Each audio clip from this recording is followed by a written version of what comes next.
Hello and welcome to WJTS Inform. Well, legislation ended yesterday in Indiana, and we're going to find out about this week in legislation as Mark Messmer joins us.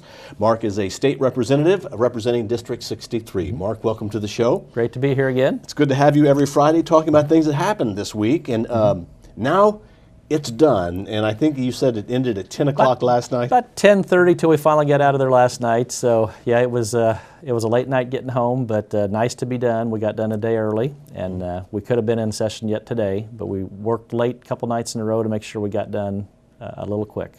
So. Now, one of the bills that seemed to probably get the most attention in the last half, I guess, of the session had to do with the business tax. Right, business personal property. You know, what are we going to do with it? How are we going to, what changes are we going to make?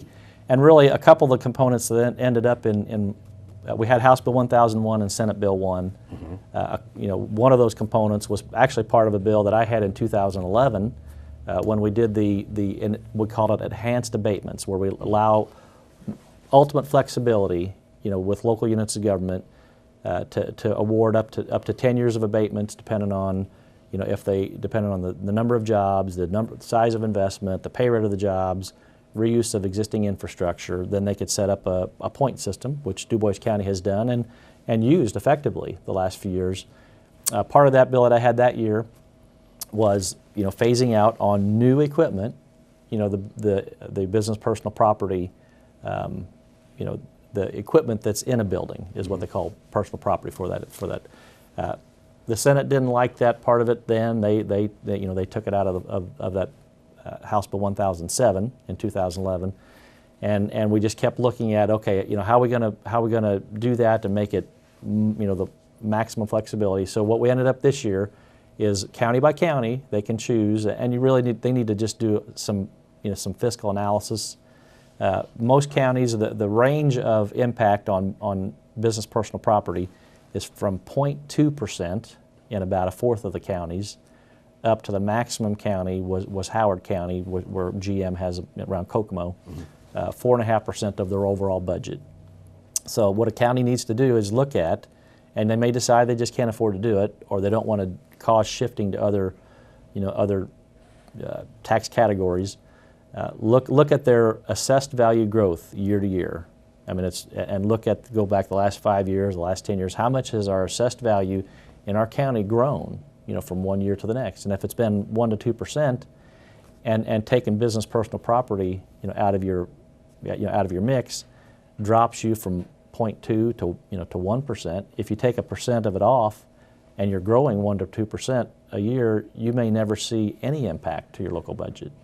And by taking the business personal property, off your books, it will give you the ability to incentivize growth within companies that are there now, and will help be an attraction tool for when companies look at where they're going to locate. It will be a significant, if they look at, okay, I moved to Indiana, and I'm not going to have business personal property to deal with, looking forward. That is another box that they check. Obviously, they're going to look at the overall tax rates of all things that are in your area, and the second part of that. So we had local control, local option, business personal property on new equipment, or for small, and this was part of Senate Bill 1 when it started. Any filers who have under $20,000 of equipment, the counties have the option of not requiring a filing until you're over $20,000. So that covers about half of the businesses in the state have less than $20,000 of equipment on their books anyway, and so the counties can opt to waive the requirement that you file until you have over $20,000 of equipment. So that takes another a half of the small businesses potentially out of the mix if counties adopt that. Here again, local option.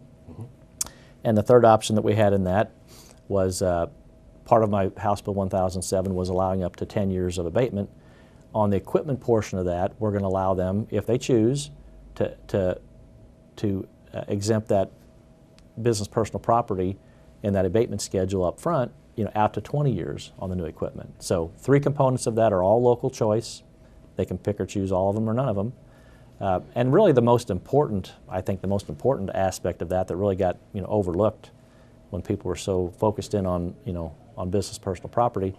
But we're going to cut the corporate income tax rate. We're going to continue to drop it another 1/4 of a point per year. Right now, the last couple of years, and we were dropping it from 8.5 to 6.5, which took us from probably the bottom 10 to right now the middle of the pack of all states on corporate income tax.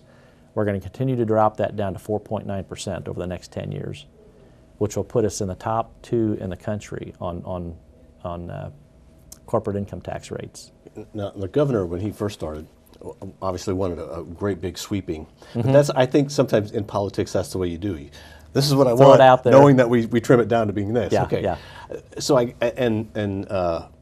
really it's to make Indiana more competitive with other states for new business. That's the whole idea? I mean, that's it in a nutshell. Now, when you look at, how are we going to attract companies to come to Indiana?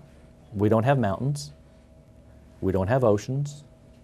So what do we got to have to make people want to come here? We don't have those intangibles that make people just want to gravitate to your, we don't have the nice things that would pull people to your area. So we've got to have the best environment for business. We're probably in the top 5 in the country already as far as business tax climate.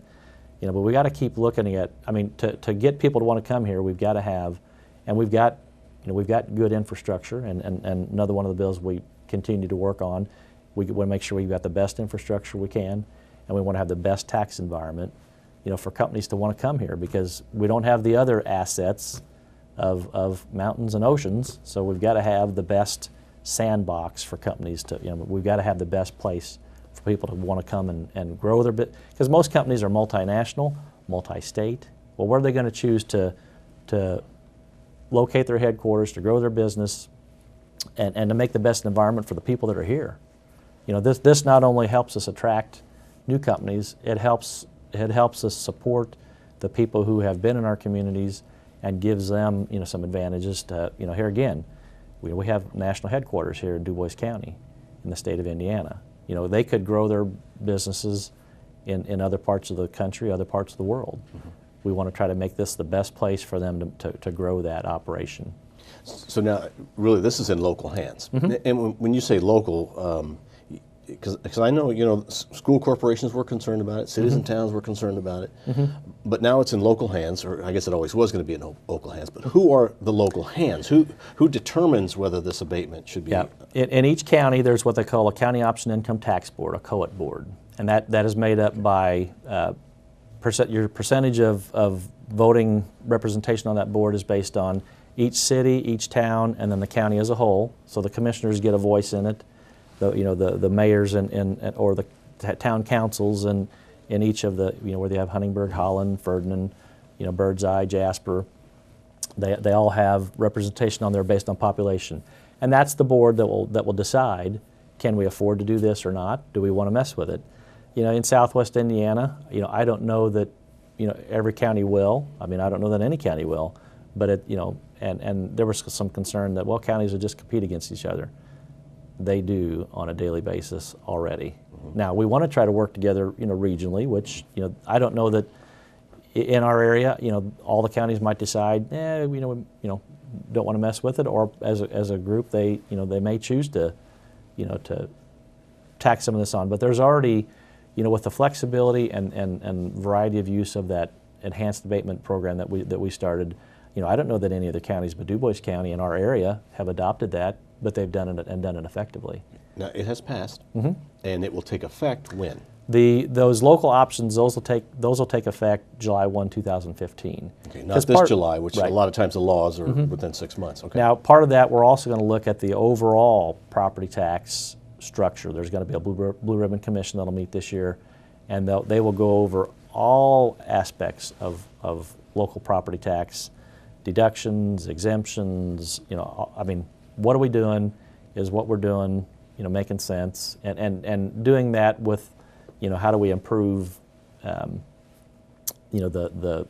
rules, or how do we, what do we do to really make the best, the best options available for local government? That's all local government taxation issues, and really just affect local budgets. But that'll be a Blue Ribbon Commission that'll meet this summer, and come back with some recommendations on October 1st that we'll then deal with next session. Okay, now kind of along the same line of making Indiana a great place, a bill passed having to do with how road money is used or creates road money. Right. Last year in the budget, we set back $400 million, to be spent over the next 6 years for just upcoming, improvements to interstates and things that NDOT wanted to do. When we looked at the interest rates of what that $400 million, is accumulating for the state, it's in a very low interest rate environment, and what construction costs are, have gone up and will continue to go up. We looked at, okay, does it really make any sense to be, setting that money back to spend later on, or do we do we go ahead and put it into place now, to get a better bang for our buck? And so we've got $200 million that we're going to set, that we're going to put into place this year, which that $200 million gets you minimum 80% match from the federal, 80 to 90% federal match. So we'll have $1 billion plus available to spend this year, and then next year we're going to kind of review the projections on where's income looking at for the state, and the potential is, and the plan would be, to go ahead and approve another $200 million next year, and that'll put $2 billion into road money that can be spent for bottlenecks on I-65, around Louisville and northwest Indiana, around I-70, on I-70, around I-69 north of, places where there's huge, traffic bottlenecks that NDOT wants to address, but they just need some dollars to get those things done. So I guess you've approved the spending of that money, which then creates another $1 billion right. in federal money. So we're going to see some road projects in Indiana. And every $1 billion that they spend creates 29,000 construction jobs. Wow. So that'll be a significant amount of construction job related activity from that, from that money being spent. So. Okay, now another bill has to do with internships, is that right? Yeah, part of House Bill 1003. The primary portions of that really are going to make a difference to students. There'll be grants available from IEDC for schools to set up internship programs with their high school students and businesses, and those will be set up and decided how to implement them through the career councils that we set up last year, regional career councils, to identify job needs in geographic areas and how to prepare kids for that. This will allow IEDC to award grants to schools to set those internship programs up with high school kids, that if companies hire those kids, work them through an internship program, the qualification will be they'll have to be working them to a certification in some type of technical vocation program. Second part of that is through our high school or through our college programs, co-op programs, and co-ops have been around a long time. This will incentivize companies to set up co-op programs that are going to achieve advanced certification degrees, really along the lines of what VUJC is doing with their advanced manufacturing center, and will allow EDGE credits. So if the company trains a kid through a co-op program and then puts them, then hires them, part of the taxes that employee pays, they would qualify for what they call an EDGE credit, and that's a credit on the income taxes, back to the company that hires that kid that they ran through a co-op program. And so those are getting kids trained for the jobs of the 21st century, and they have to be high skill, high pay, advanced certification programs at the high school level or at the college level. That sounds like good news. Great news. Now, another bill that has been worked on for years has to do with preschool. We've worked on it for several years. I do want to point out, these are all bills that passed. Passed, done. Yep. Okay. We've been working on a PreK, pre-kindergarten program for several years. Last year it got to the Senate. The Senate decided, we'll do a study committee. And we did. And so we came back, and what we really needed to do, or what we thought we needed to do last year, and finally got agreement to do it, it'll be $10 million that the state will set aside, with allowing another up to $5 million of private investment in that, so up to a $15 million pool for a preschool program for low-income families. And you could say, well, let's study it another year. Well, what better way to study it than to put a pilot program in 5 counties, and the governor will pick the 5 counties that they do it in, and look at kids look at those counties before, look at them after we put the pilot program in place, and you know, it's all about getting kids ready for school, and in that preschool program, it would have to be people that qualify, the groups that qualify to, you know, that can accept those low-income students have to be what they call a level 3 or level 4, you know, certified program. Anybody that qualifies for that, and a lot of public schools currently have preschool programs that are, you know, that meet those qualifications. It can be a public school because the public schools that offer them typically charge the families to do them, while the low-income families can't afford them.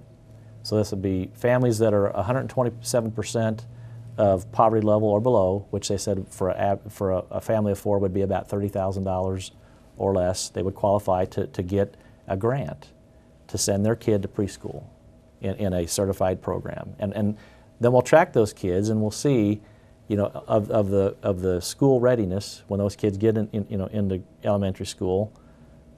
Are they able to read quicker and better, and you know, what better way to track the effectiveness of a program than to set up a pilot to study it?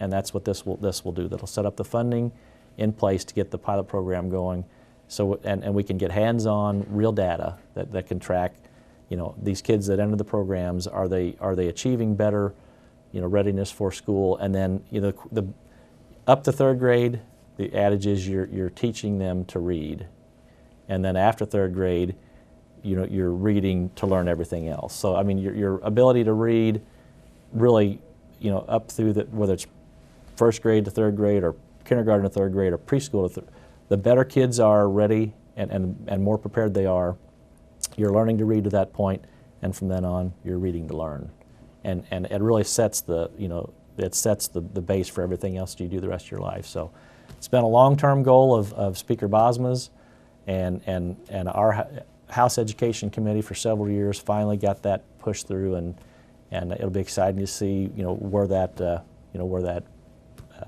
effectiveness, do the results turn out the way statistically we expect them to, and after the program is in for a few years, if you're not seeing the results, then you know, do we want to spend the money to launch it statewide or not?